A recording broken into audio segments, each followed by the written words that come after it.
Hi friends, welcome back to my channel. ಎಲ್ಲರೂ ಹೇಗಿದ್ದೀರಾ? ಎಲ್ಲರೂ ಚೆನ್ನಾಗಿದ್ದೀರಾ ಅಂತೇಳಿ ಅಂದ್ಕೊಂಡಿದ್ದೀನಿ. ಹಬ್ಬದ ದಿನದ ವ್ಲಾಗ್ನ ಶೇರ್ ಮಾಡ್ತಾ ಇದ್ದೀನಿ. ಸ್ವಲ್ಪ ಲೇಟ್ ಆಯಿತು, ಆದರೂ ಪರವಾಗಿಲ್ಲ, ಹೆಲ್ತ್ ಇಶ್ಯೂ ಇರೋದ್ರಿಂದ. ಸೊ ಲಾಸ್ಟ್ ವ್ಲಾಗಲ್ಲೇ ಕೇಳಿದ್ರಿ ಪಲ್ಲವಿ ಅವರು, ಯಾಕೆ ಹೆಲ್ತ್ ಸರಿ ಇಲ್ವಾ, ಕೋಲ್ಡ್ ಆಗಿದೆಯಾ ಅಂತ. ಸೊ ನನ್ನ ವಾಯ್ಸ್ ನೋಡೇ ನೀವು ಕಂಡುಹಿಡಿತೀರಾ, ನನ್ನ ಬಗ್ಗೆ ಇಷ್ಟೊಂದು ಕೇರ್ ತೊಗೋತೀರಾ, ತುಂಬ ಖುಷಿ ಆಗುತ್ತೆ. ಹಬ್ಬದ ದಿನ ಹಿಂದಿನ ದಿನವೇ ಮಲಗಿದ್ದು ಲೇಟು. ಸೊ ಆದರೂ ಮಾರ್ನಿಂಗ್ ಎದ್ಬಿಟ್ಟು ರಂಗೋಲಿ ಬಿಡೋಣ ಅಂತೇಳಿ ಹೋದೆ. ನನಗೆ ಆಗ್ತಾನೆ ಇಲ್ಲ ರಂಗೋಲಿ ಬಿಡೋದಕ್ಕೆ. ಸೊ ಆದರೂ ಪರವಾಗಿಲ್ಲ, ಹೇಗೋ ಬಿಡೋಣ ಅಂತೇಳಿ ಈ ರೀತಿ ಬಿಟ್ಟಿದ್ದೆ. ಬಟ್ ನನ್ನ ಮಗಂಗೆ ಅದು ಇಷ್ಟ ಆಗಲಿಲ್ಲ. ಸೊ ಮತ್ತೆ ಕರ್ಕೊಂಡೋಗಿ ಬೇರೆ ರಂಗೋಲಿ ಬಿಡು ಅಂತೇಳಿ ಫೋರ್ಸ್ ಮಾಡಿ ನನ್ನ ಕೈಲಿ ರಂಗೋಲಿ ಬಿಡಿಸ್ತಾ. ಏನ ಹೌದಾ? ಹಾಂ, ಸಮಾಧಾನ ಆಯ್ತಾ? ಹೋಗ್ಲಿ,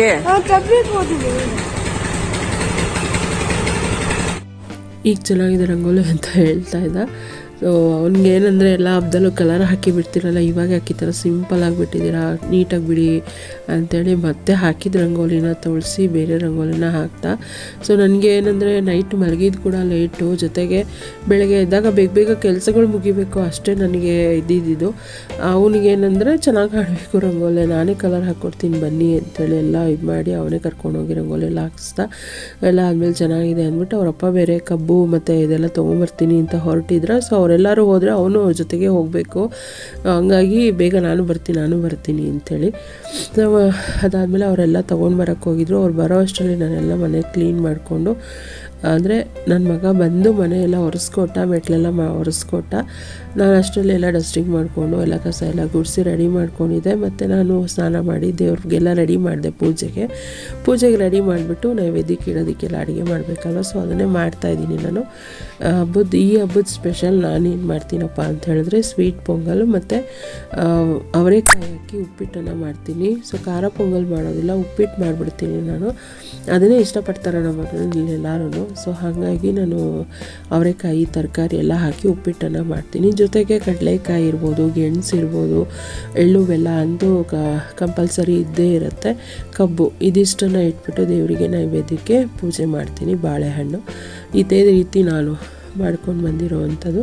ಸೊ ಅದನ್ನೇ ಪ್ರಿಪ್ರೇಷನ್ ಮಾಡ್ಕೊತಾ ಇದ್ದೆ. ನಾನು ಪ್ರಿಪ್ರೇಷನ್ ಮಾಡ್ಕೊಳ್ಳೋ ಅಷ್ಟರಲ್ಲಿ ಅಪ್ಪ ಮಗ ಇಬ್ಬರು ಕೂಡ ಸ್ನಾನ ಮಾಡಿ ರೆಡಿ ಆದರು. ಅವರು ಸ್ನಾನ ಮಾಡ್ಕೊಂಡು ಬರೋ ಅಷ್ಟರಲ್ಲಿ ನನ್ನ ಅಡುಗೆ ಕೆಲಸ ಕೂಡ ಮುಗಿದ್ಮೇಲೆ ಎಲ್ಲನೂ ನೈವೇದ್ಯಕ್ಕೆ ಇಟ್ಬಿಟ್ಟು ಪೂಜೆ ಕೂಡ ಮಾಡಿದ್ವಿ ನಾವೆಲ್ಲ ಸೇರಿ. ಇಲ್ಲಿ ಯಾವುದೇ ರೀತಿ ನಾನು ರೆಸಿಪಿನ ಶೇರ್ ಮಾಡ್ಕೊಂಡಿಲ್ಲ. ಮಾಮೂಲಿಯಾಗಿ ನಾನು ಉಪ್ಪಿಟ್ಟು ಮಾಡೋದು ಬನ್ಸಿ ರವೆನಲ್ಲಿ. ಬಟ್ ನನಗೇನೆಂದರೆ ಈ ತರಕಾರಿ ಮತ್ತು ಅವರೆಕಾಯಿ ಎಲ್ಲ ಹಾಕಿ ಮಾಡೋವಂಥದ್ದು ಬಾಂಬೆ ರವೆ, ಅಂದರೆ ಮೀಡಿಯಮ್ ರವೆನ ಹೇಳ್ತಾರಲ್ಲ, ಸೊ ಆ ಥರ ರವೆನಲ್ಲಿ ಮಾಡೋದು ಇಷ್ಟ. ಈ ನಡುವೆ ಜಾಸ್ತಿ ಬನ್ಸಿ ರವೆಲ್ಲ ಮಾಡ್ತಾಯಿದ್ದರಿಂದ ಅವತ್ತು ತರೋದಕ್ಕೆ ಹೇಳಿದ್ದೆ ಅವ್ರಿಗೆ. ಅವರು ಕೂಡ ಬನ್ಸಿ ರವೆನೇ ತೊಗೊಂಡು ಬಂದಿದ್ದಾರೆ. ಅದನ್ನೇ ಹೇಳ್ತಾ ಇದ್ದೆ, ಬನ್ಸಿ ರವೆ ಮನೆಯಲ್ಲೇ ಇತ್ತು, ನಾನು ಹೇಳಿದ್ದು ಸಣ್ಣ ರವೆ ಮೀಡಿಯಮ್ ರವೆ ತೊಗೊಂಡು ಬನ್ನಿ ಅಂತೇಳಿ. ನೀವು ಇದನ್ನೇ ತೊಗೊಂಡು ಬಂದಿದ್ದೀರ ಮತ್ತೆ ಅಂದ್ಕೊಂಡು ಇನ್ನೇನು ಮಾಡೋದು, ಹಬ್ಬಕ್ಕೆ ಮತ್ತೆ ಹೋಗಿ ಬಂದು ಮಾಡ್ತಿದ್ರೆ ಲೇಟ್ ಆಗಿಬಿಡುತ್ತೆ, ಅದೇ ರವೆಲೆ ಮಾಡೋಣ ಅಂಥೇಳಿ ಮಾಡಿದೆ. ಸೊ ನನಗೆ ಪರ್ಸ್ನಲಾಗಿ ಅಂದರೆ ಮೀಡಿಯಮ್ ರವೆಲೇ ಇಷ್ಟ ಆಗುವಂಥದ್ದು. ಮತ್ತು ಟೊಮೊಟೊ ಎಲ್ಲ ಯೂಸ್ ಮಾಡಲ್ಲ ನಾನು ಜಾಸ್ತಿ. ಅವಲಕ್ಕಿ ಒಗ್ಗರಣೆಗಿರ್ಬೋದು ಅಥವಾ ಉಪ್ಪಿಟ್ಟಿಗೆ ಒಗ್ಗರಣೆಗಿರ್ಬೋದು ಟೊಮೊಟೊನ ಜಾಸ್ತಿ ಇಷ್ಟಪಡಲ್ಲ ನಾನು. ಏಕೆಂದರೆ ಹುಳಿ ಜಾಸ್ತಿ ಆಯಿತು ಅಂದರೆ ನನಗೆ ಒಂಥರ ಇಷ್ಟ ಆಗೋಲ್ಲ. ಸೊ ಇದೇ ರೀತಿ ನಾನೇನು ಮಾಡ್ತೀನಿ, ಅದೇ ನನ್ನ ಹಸ್ಬೆಂಡ್ಗೂ ನನ್ನ ಮಗನಿಗೂ ಕೂಡ ಇಷ್ಟ ಆಗುತ್ತೆ ಅಂದ್ಬಿಟ್ಟು ನಾನು ಇದೇ ರೀತಿ ಮಾಡಿಬಿಡ್ತೀನಿ. ತುಂಬ ಚೆನ್ನಾಗಾಗಿತ್ತು. ಯಾವುದೇ ರೀತಿ ಟೇಸ್ಟ್ ಏನು ಮಾಡಿರಲಿಲ್ಲ, ಆದರೂ ಕೂಡ ತುಂಬ ಚೆನ್ನಾಗಾಗಿತ್ತು. ಬಟ್ ಇನ್ನೊಂದೇನಪ್ಪ ಅಂದರೆ ಪೊಂಗಲ್ಗೆ ಖಾರ ಪೊಂಗಲ್ ಮಾಡಿಲ್ಲ, ಸ್ವೀಟ್ ಪೊಂಗಲ್ ಜೊತೆ ಅಂತ ಹೇಳಿದ್ರೆ ಸ್ವೀಟ್ ಪೊಂಗಲ್, ಬರೀ ಸ್ವೀಟ್ ಪೊಂಗಲ್ ತಿನ್ನೋದೇ ಇಲ್ಲ ನಮ್ಮ ಮನೆಯಲ್ಲಿ ಯಾರು.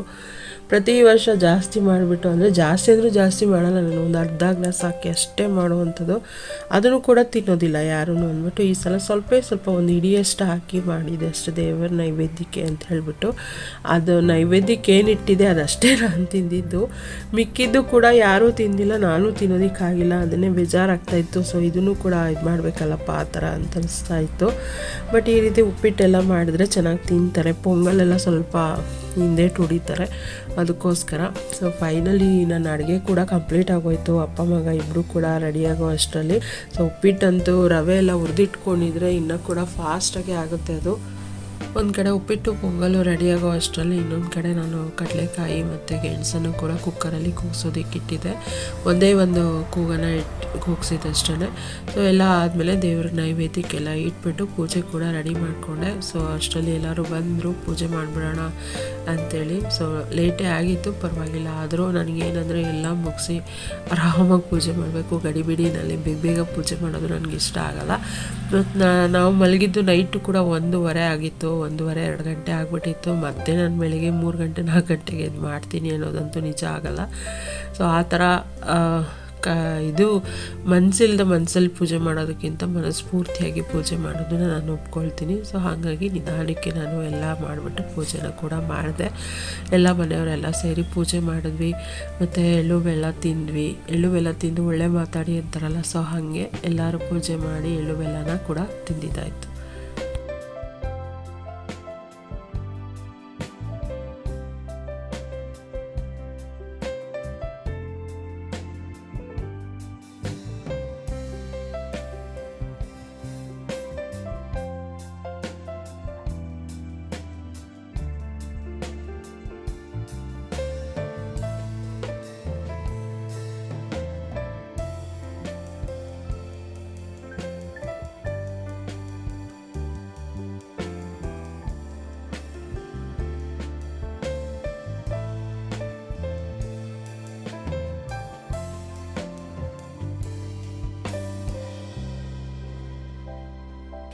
ಈ ರೀತಿ ಮನೆಯವರೆಲ್ಲ ಒಟ್ಟಿಗೆ ನಿಂತ್ಕೊಂಡು ಪೂಜೆ ಮಾಡೋದು ಒಂಥರ ನೋಡೋಕ್ಕೆ ಚೆಂದ ಅನಿಸುತ್ತಲ್ವ.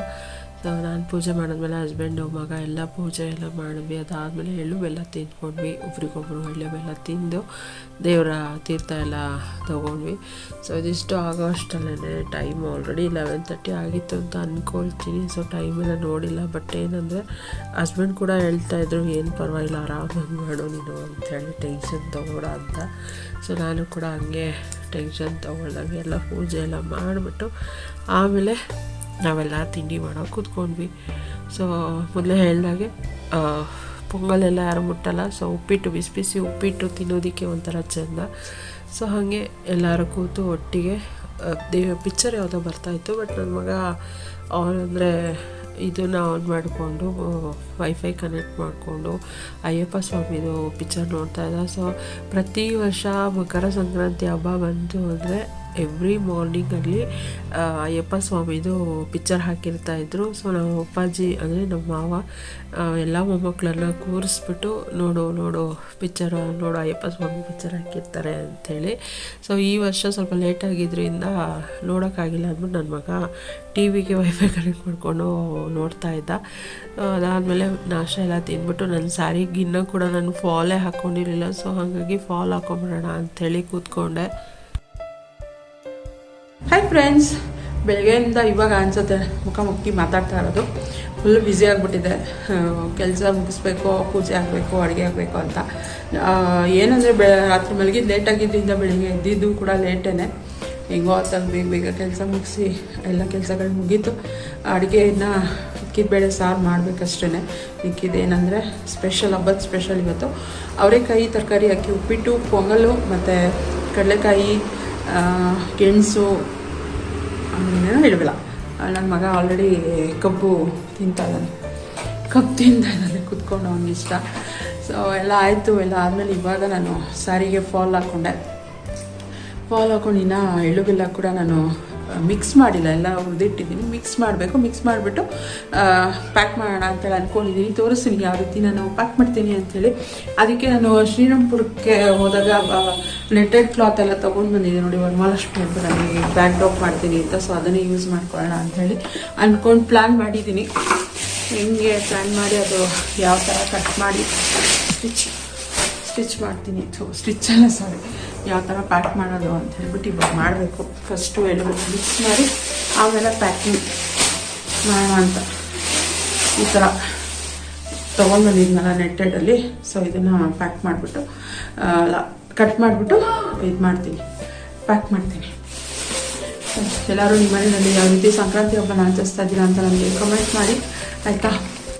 ಸೊ ಎಳ್ಳು ಬೆಲ್ಲ ಇನ್ನೂ ಏನು ಮಿಕ್ಸ್ ಮಾಡ್ಕೊಂಡಿರಲಿಲ್ಲ. ಈಗ ದೇವ್ರಿಗೆ ನೈವೇದ್ಯಕ್ಕೆ ಎಷ್ಟು ಬೇಕೋ ಅಷ್ಟು ಮಾತ್ರ ಒಂದು ಸ್ವಲ್ಪ ಎತ್ಕೊಂಡು ಒಂದು ಮಟ್ಲಲ್ಲಿ ಹಾಕ್ಕೊಂಡು ಮಿಕ್ಸ್ ಮಾಡ್ಕೊಂಡಿದ್ದೆ ಅಷ್ಟೇ. ಆಮೇಲೆ ಮಿಕ್ಸ್ ಮಾಡೋಣ ಅಂತ. ಬಟ್ ಅದು ಬಾಕ್ಸ್ಗಳು ಒಂದು ಪಾತ್ರೆ ಇಟ್ಕೊಂಡಿದ್ದು, ಆ ಪಾತ್ರೆ ಸಾಕಾಗಿಲ್ಲ. ಸೊ ದೊಡ್ಡದೇ ಬಾಕ್ಸ್ ಹಾಕ್ಕೊಂಡು ಮಿಕ್ಸ್ ಮಾಡ್ಕೊಳ್ಳೋಣ ಅಂತ ಫಸ್ಟು ತಿಂಡಿ ಎಲ್ಲ ತಿಂದ್ಬಿಟ್ಟು ಸ್ಯಾರಿದು ಏಮಿಂಗ್ ಮಾಡಿಕೊಂಡೆ. ಏಮಿಂಗ್ ಎಲ್ಲ ಆದಮೇಲೆ ನಾನು ಈ ಮಿಕ್ಸ್ ಮಾಡೋಣ ಅಂತೇಳಿ ಕೂತ್ಕೊಂಡಿದ್ದು. ಸೊ ಪ್ರತಿ ವರ್ಷ ನಾನು ಏನಂದರೆ ಎಳ್ಳು ಬೆಲ್ಲ ಕೊಡೋಕ್ಕೆ ಹೋದಾಗ ಪ್ರತಿ ಒಂದು ಮನೆಗೆ ಹೋದ್ರೂ ಅಲ್ಲಿ ಎಲೆ ಅಡಿಕೆ ಮತ್ತು ಎಲ್ಲನೂ ಜೋಡಿಸ್ಕೊಳ್ಬೇಕಾಗಿತ್ತು. ಸೊ ಅದೊಂದು ತಲೆಯಲ್ಲಿತ್ತು ನನಗೆ. ಮತ್ತು ಬಾಳೆಹಣ್ಣು ಸಪ್ರೇಟಾಗಿ ತೊಗೊಂಡೋಗೋದ್ರಿಂದ ನನ್ನ ಮಗ ಆಲ್ರೆಡಿ ಗಾಡಿನಲ್ಲಿ ಹೋಗುವಾಗಲೇ ಅರ್ಧ ಅದ್ರ ಮೇಲೆ ಪ್ರೆಸ್ ಮಾಡಿಬಿಟ್ಟು ಪಚ್ಚಡಿ ಮಾಡಿಬಿಡ್ತಾಯಿದ್ದ. ಇಲ್ಲ ಅದನ್ನು ಇಟ್ಕೊಂಡು ಆ ವೇಟು ಎತ್ಕೊಂಡು ಓಡಾಡಿನೇ ಒಂಥರ ಪಚ್ಚಡಿ ಥರ ಆಗಿಬಿಡ್ತಾಯಿತ್ತು. ಸೊ ಏನಾದರೂ ಡಿಫ್ರೆಂಟಾಗಿ ಯೋಚನೆ ಮಾಡೋಣ ಅಂದ್ಕೊಂಡು ಪ್ಲ್ಯಾನ್ ಮಾಡ್ತಾಯಿದ್ದೆ.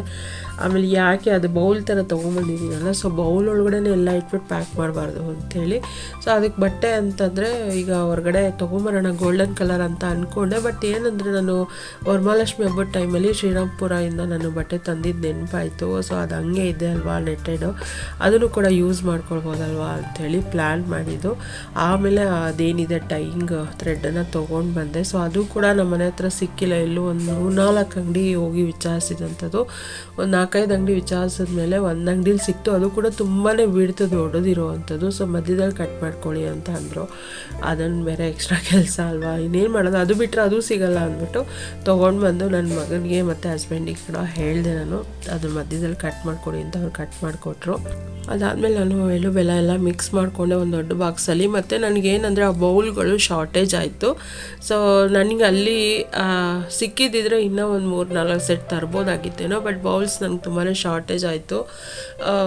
ಅದಕ್ಕೆ ಅಂತ ಹೇಳಿಬಿಟ್ಟು ಬೇರೆ ಬಾಕ್ಸಸ್ನ ತೊಗೊಂಡು ಬಂದಿದ್ದೆ. ಸೊ ನಮ್ಮನೆ ಹತ್ರ ಗೊತ್ತಲ್ವ ಈ ಥರ ಬಾಕ್ಸ್ಗಳೇ ಸಿಗೋಲ್ಲ. ಸೊ ಅದಕ್ಕೂ ಸಲುವಾಗಿ ನಾನು ಹೋಗಿದ್ದಂಥದ್ದು ರಾಯಲ್ ಮಾರ್ಟ್ಗೆ, ವಿಶಾಲ್ ಮಾರ್ಟ್ಗೆ. ಅದಾದಮೇಲೆ ಶಾರ್ಟೇಜ್ ಇರೋ ಬಾಕ್ಸ್ಗಳನ್ನ ನಾನು ರಾಯಲ್ ಮಾರ್ಟ್ಗೆ ಹೋಗಿ ತೊಗೊಂಡು ಬಂದೆ. ಸೊ ಎಲ್ಲ ಮಿಕ್ಸ್ ಮಾಡಿದ್ಮೇಲೆ ಟೇಸ್ಟ್ ನೋಡ್ತಾಯಿದ್ದೀನಿ. ನಮ್ಮ ಹಸ್ಬೆಂಡ್ ಹೇಳ್ತಾಯಿದ್ರು ತಿಂತಾಯಿದ್ದೆ ಅಂತ. ಈಗ ದೇವ್ರಿಗೆ ನೈವೇದ್ಯಕ್ಕೆ ಇಟ್ಮೇಲೆ ಏನು ತೊಂದರೆ ಇಲ್ಲ, ಇವಾಗ ತಿನ್ಬೋದು ಅಂಥೇಳಿ ಸ್ವಲ್ಪ ಟೇಸ್ಟ್ ನೋಡಿದೆ ಕರೆಕ್ಟಾಗಿದೆ. ಯಾಕೆಂದರೆ ಬೆಲ್ಲ ಮಿಕ್ಸ್ ಮಾಡಬೇಕಿತ್ತು. ಸೊ ನನಗೆ ಸ್ವಲ್ಪ ಬೆಲ್ಲ ಮುಂದೆನೇ ಇರಬೇಕು ಇದಕ್ಕಿಂತ. ಬಟ್ ಬೇರೆಯವ್ರಿಗೆಲ್ಲ ಕೆಲವ್ರಿಗೆ ಇಷ್ಟ ಆಗೋಲ್ಲ ಬೆಲ್ಲ ಜಾಸ್ತಿ ಹಾಕಿದ್ರೆ. ಸೊ ಹಾಗಾಗಿ ನೋಡ್ಕೊಂಡು ಮಿಕ್ಸ್ ಮಾಡೋಣ ಅಂತ ಹೇಳ್ಬಿಟ್ಟು ಮಿಕ್ಸ್ ಮಾಡ್ತಾಯಿದ್ದೀನಿ. ಸೊ ಮಿಕ್ಸ್ ಮಾಡಿಬಿಟ್ಟು ಬೆಲ್ಲನ ಇನ್ನೂ ಸ್ವಲ್ಪ ಮಿಕ್ಕಿದೆ ಅವ್ರು ತಂದಿರೋವಂಥ ಬೆಲ್ಲ, ಹಾಗೆ ಎತ್ತಿಟ್ಟೆ ನಾನು. ಏನಕ್ಕಾದರೂ ಈಗ ಪಾಯಸನ ಪೊಂಗಲ್ ಮಾಡೋದಕ್ಕಾಗುತ್ತೆ ಅಂಥೇಳಿ. ಅದಾದಮೇಲೆ ಪ್ಯಾಕಿಂಗ್ ಸ್ಟಾರ್ಟ್ ಮಾಡಿಕೊಂಡೆ. ಸೊ ಈ ಥರ ಸ್ಕ್ವಯರಾಗಿ ಕಟ್ ಮಾಡಿ ಇಟ್ಕೊಂಡಿದ್ದೆ ಬಟ್ಟೆನ. ಸ್ಕ್ವಯರಾಗಿ ಕಟ್ ಮಾಡಿಕೊಂಡು ಅದ್ರ ಮಧ್ಯದಲ್ಲಿ ಆ ಬೌಲನ್ನು ಇಟ್ಟು ಅದಕ್ಕೆ ಮಾಮೂಲಿ ನಾವು ಅರಿಶಿನ ಕುಂಕುಮಕ್ಕೆಲ್ಲ ಏನು ಕೊಡ್ತೀವಲ್ಲ, ಎಲೆ ಅಡಿಕೆ ಇರ್ಬೋದು, ಮತ್ತು ಅರಿಶಿನ ಕುಂಕುಮದ ಪ್ಯಾಕೆಟು, ಮತ್ತು ವರಮಹಾಲಕ್ಷ್ಮಿ ಹಬ್ಬಕ್ಕೆ ತೊಗೊಂಡು ಬಂದಿದ್ದಂತಹ ಬಳೆ ಏನಿದೆ ಅದು ಸ್ವಲ್ಪ ಮಿಕ್ಕಿತ್ತು. ಸೊ ಇರೋ ಅಷ್ಟನ್ನು ಎಲ್ಲರಿಗೂ ಕೊಟ್ಬಿಡೋಣ ಅಂತ ಹೇಳಿಬಿಟ್ಟು ಪ್ಲ್ಯಾನ್ ಮಾಡಿದೆ. ಅದೆಲ್ಲ ಆವಾಗ ಈ ಪ್ಯಾಕಿಂಗ್ ಮಾಡುವಾಗ ನನಗದು ತಲೆಗೆ ಹೋಗಿದ್ದಂಥದ್ದು. ಸೊ ಮುಂಚೆನೇ ಪ್ಲ್ಯಾನ್ ಇದ್ದಿದ್ರೆ ಕರೆಕ್ಟಾಗಿ ಎಲ್ಲರಿಗೂ ಹಾಕೋ ಥರ ಬಳೆ ತರ್ತಾ ಇದ್ದೇನೋ. ಬಟ್ ಅದು ಒಂದು 3-4 ಡಜನ್ ಅಷ್ಟೇ ಮಿಕ್ಕಿದ್ದು. ಸೊ 2 ಬಳೆ ಕೊಡಬಾರ್ದು, 4 ಬಳೆ ಕೊಡಬೇಕು, 2 ಕೈ ಹಾಕ್ಕೊಳ್ಳೋ ಥರ. ಸೊ ಹಾಗಾಗಿ ನಾನು 4 ಬಳೆ ಎಷ್ಟು ಜನಕ್ಕೆ ಹೋಗುತ್ತೋ ಅಷ್ಟು ಜನಕ್ಕೆ ಹೋಗಲಿ, ಇಲ್ಲೇ ಇರೋರಿಗೆ ಮಾಮೂಲಿಯಾಗಿ ಇಟ್ಬಿಟ್ಟು ಕೊಡೋಣ ಕುಂಕುಮ ಅಂಥೇಳಿ ಪ್ಲ್ಯಾನ್ ಮಾಡಿಬಿಟ್ಟು ಈ ಥರ ಮಾಡಿದೆ. ಮತ್ತು ಬಳೆ ಹಾಕಿದಾಗ ನಾವು ಕಟ್ಟಿರ್ತೀವಲ್ವ, ಆ ಕಡೆ ಈ ಕಡೆ ಓಡಾಡ್ತಾ ಇರಬಾರ್ದು ಅಂತ ಹೇಳಿಬಿಟ್ಟು ಏನು ಅರಿಶಿನ ಕುಂಕುಮ ಪ್ಯಾಕೆಟ್ ಇದೆ ಅಲ್ವಾ, ಸೊ ಅದಕ್ಕೇ ಬಳೆನ ಅದ್ರೊಳಗಡೆ ಹಾಕಿ ಕ್ಲಿಪ್ ಹಾಕ್ಬಿಟ್ಟೆ. ಅದಾದಮೇಲೆ ಎಲೆ ಅಡಿಕೆ ಬಾಳೆಹಣ್ಣು ಮತ್ತು ಒಂದು ಎಳ್ಳು ಪ್ಯಾಕೆಟ್ನ ಇಟ್ಬಿಟ್ಟು ಈ ರೀತಿ ಫೋಲ್ಡ್ ಮಾಡಿ ಆಮೇಲೆ ಟೈಯಿಂಗ್ ಥ್ರೆಡ್ ಏನಿದೆ ಅಲ್ವಾ, ಸೊ ಅದರಲ್ಲಿ ಟೈ ಮಾಡಿಕೊಂಡೆ. ಈ ರೀತಿಯಾಗಿ ನಾನು ರಿಟರ್ನ್ ಗಿಫ್ಟ್ ಥರ ನಾನು ಇದನ್ನು ಎಳ್ಳು ಬೆಲ್ಲನ ನಾನು ಪ್ಯಾಕ್ ಮಾಡಿಕೊಂಡೆ. ಸೊ ಇದೆಲ್ಲ ನಾನು ಯಾವುದೇ ರೀತಿ ಮುಂಚೆನೇ ಪ್ಲ್ಯಾನ್ ಮಾಡಿ ಇಟ್ಕೊಂಡಿದ್ದಂತೂ ಖಂಡಿತ ಅಲ್ವೇ ಅಲ್ಲ. ಆ ಕ್ಷಣಕ್ಕೆ ನನಗೆ ಅದು ತಲೆಗೆ ಹೋಗಿದ್ದು. ಪ್ರತಿ ಮನೆಗೂ ಹೋಗಿ ಇದನ್ನು ಹುಡ್ಕೋದಕ್ಕಿಂತ ಈ ಥರ ಪ್ಯಾಕ್ ಮಾಡಿ ಇಟ್ಬಿಟ್ರೆ ಜಸ್ಟ್ ಅರಿಶಿನ ಕುಂಕುಮ ಹೂವು ಇಟ್ಬಿಟ್ಟು ಮತ್ತು ಇದನ್ನು ಪ್ಯಾಕ್ ಮಾಡಿ ಕೊಡ್ಬೋದು ಅಂತೇಳಿ ಅಂದ್ಕೊಂಡೆ. ಜೊತೆಗೆ ನನಗೇನಂದರೆ ಅರಿಶಿನ ಕುಂಕುಮದ ಬಟ್ಲು ಕ್ಲೋಸ್ ಆಗೋದು ಆ ಥರ ತೊಗೋಬೇಕು. ನೋಡೋಣ, ನೆಕ್ಸ್ಟು ಚಿಕ್ಕಪೇಟೆಗೆ ಹೋದರೆ ಫಸ್ಟ್ ಪ್ರಿಫರೆನ್ಸ್ ಅದಕ್ಕೆ ಕೊಡ್ತೀನಿ. ಸೊ ಈ ರೀತಿಯಾಗಿ ಎಲ್ಲ ಎಳ್ಳು ಬೆಲ್ಲಗಳು ನಾನು ಎಷ್ಟು ಬಾಕ್ಸ್ಗಳನ್ನ ತಂದಿದ್ದು ಅಷ್ಟು ಎಳ್ಳು ಬೆಲ್ಲಗಳನ್ನ ಪ್ಯಾಕ್ ಮಾಡಿಕೊಂಡೆ. ಅದ್ರ ಜೊತೆಗೆ ನಾವು ಈಗ ಎಳ್ಳು ಬೆಲ್ಲ ಕೊಡೋಕ್ಕೆ ಅಂತ ಹೋಗ್ತೀವಿ, ನಾವು ಇಷ್ಟೇ ಅಂತೇಳಿ ಪ್ಲ್ಯಾನ್ ಮಾಡ್ಕೊಂಡು ಹೋಗೋಕ್ಕಾಗಲ್ಲ. ಸೊ ಎಕ್ಸ್ಟ್ರಾ ಎಳ್ಳು ಪ್ಯಾಕೆಟ್ಗಳನ್ನೂ ಕೂಡ ನಾನು ತುಂಬಿಸಿಟ್ಕೊಂಡಿದ್ದೆ. ಬೇರೆ ಇದ್ದರೂ ಕೂಡ ಅವ್ರಿಗೂ ಅರಿಶಿನ ಕುಂಕುಮ ಕೊಟ್ಟು ಎಳ್ಳು ಬೆಲ್ಲ ಕೊಡೋಣ. ಮೇಯ್ನಾಗಿ ಎಳ್ಳು ಬೆಲ್ಲ ಕೊಡೋದೇ ಇಂಪಾರ್ಟೆಂಟು. ಸೊ ಹಾಗಾಗಿ ಎಲ್ಲ ಪ್ಯಾಕ್ ಮಾಡಿ ಒಂದು ಬ್ಯಾಗ್ಗೆಲ್ಲ ಹಾಕಿ ಇಟ್ಕೊಂಡೆ, ಎಲ್ಲ ಬ್ಯಾಗ್ಗಳಿಗೂ ಪ್ಯಾಕ್ ಮಾಡಿ. ಸೊ ಈ ರೀತಿಯಾಗಿ ನಾನು ಎಳ್ಳು ಬೆಲ್ಲನ ಪ್ಯಾಕ್ ಮಾಡಿಕೊಂಡೆ. ಇದಿಷ್ಟು ಮಧ್ಯಾಹ್ನದವರೆಗೂ ವ್ಲಾಗ್ ಆಗಿತ್ತು. ಅದಾದಮೇಲೆ ಅಡುಗೆ ಕೂಡ ಮಾಡೋದಿತ್ತು. ಸೊ ಅಡುಗೆ ಎಲ್ಲ ಮಾಡಿಬಿಟ್ಟು ಈವ್ನಿಂಗ್ ನಾನು ಎಳ್ಳು ಬೆಲ್ಲ ಹಂಚೋದಕ್ಕೆ ಯಾರ್ಯಾರ ಮನೆಗೆಲ್ಲ ಹೋದೆ ಅನ್ನೋದನ್ನು ನೆಕ್ಸ್ಟ್ ವ್ಲಾಗಲ್ಲಿ ಶೇರ್ ಮಾಡ್ತೀನಿ. ಸೊ ಈ ಒಂದು ಪುಟ್ಟ ವ್ಲಾಗ್ನ ಇಲ್ಲಿಗೆ ಎಂಡ್ ಮಾಡ್ತೀನಿ. ಇಷ್ಟ ಆಗಿದ್ರೆ ಪ್ಲೀಸ್ ಲೈಕ್, ಕಮೆಂಟ್, ಶೇರ್ ಮಾಡೋದನ್ನು ಮರಿಬೇಡಿ.